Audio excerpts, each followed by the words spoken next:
شخص آیت اللہ شمس الدین بیان کرتے ہیں آپ کے ایمان کو تر و تازہ کرنے کے لیے کہ واقعہ کہ ایک شخص مشہد مقدس گیا اور ذریعہ مطہر امام رضا علیہ السلام اللہم صلی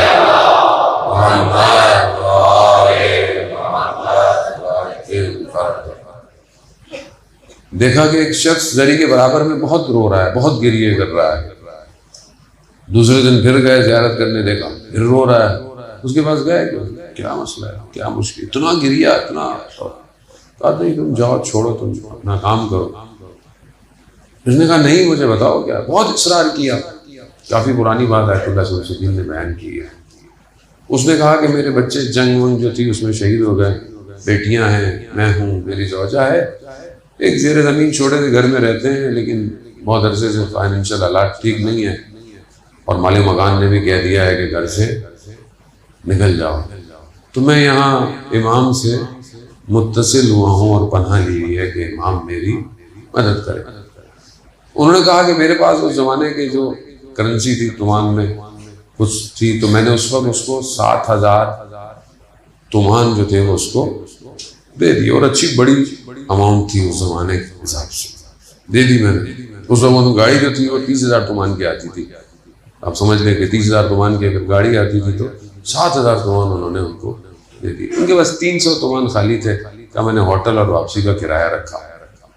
یہ دیکھ کر میں واپس آیا۔ جب میں واپس آیا تو میرے پاس پیسے نہیں تھے کہ میں اپنے بچوں کے لیے کوئی مٹھائی یا کچھ لے کے جاتا، تو مجھے بڑا ہوا کہ میں خالی ہاتھ جا رہا ہوں کہ میرے پیسے نہیں۔ تو میں اپنے جہاں میں کام کرتا تھا وہاں، جیسے میں کام کرنے گیا تو وہاں ایک شخص آیا اور اس نے آ کر مجھے 15,000 تمان دیے۔ تو کہا یہ کیسے؟ کہا وہ کافی عرصے پہلے میں نے تم سے ادھار کر، مجھے یاد بھی نہیں تھا، مجھے دے گیا۔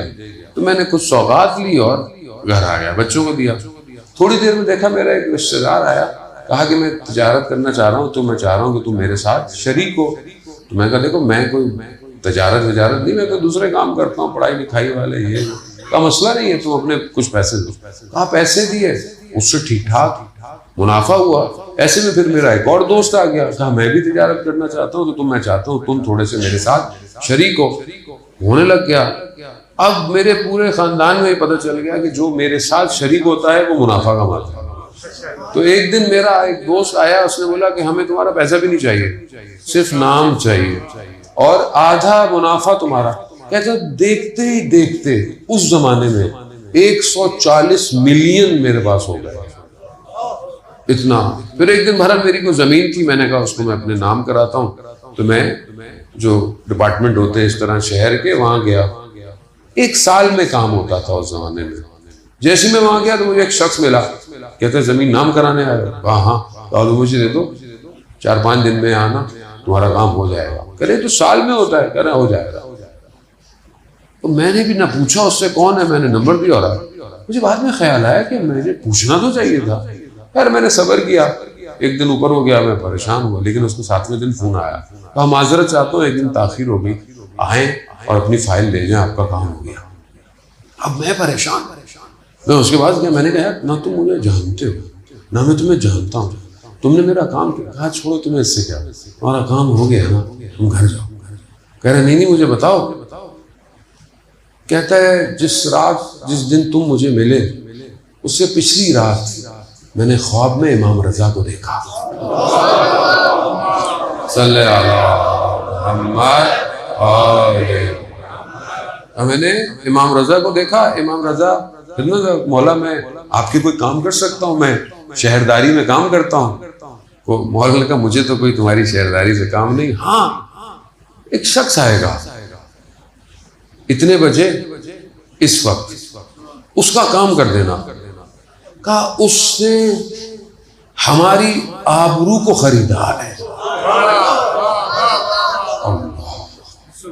یعنی شخص نے امام رضا کی خدمت میں پناہ لی تھی، اس نے کہا کہ اللہ نے محترم، آج اگر ہم کسی کی مدد کرتے ہیں حسین کے صدقے تو امام حسین آپ کو خالی ہاتھ نہیں چھوڑے گا۔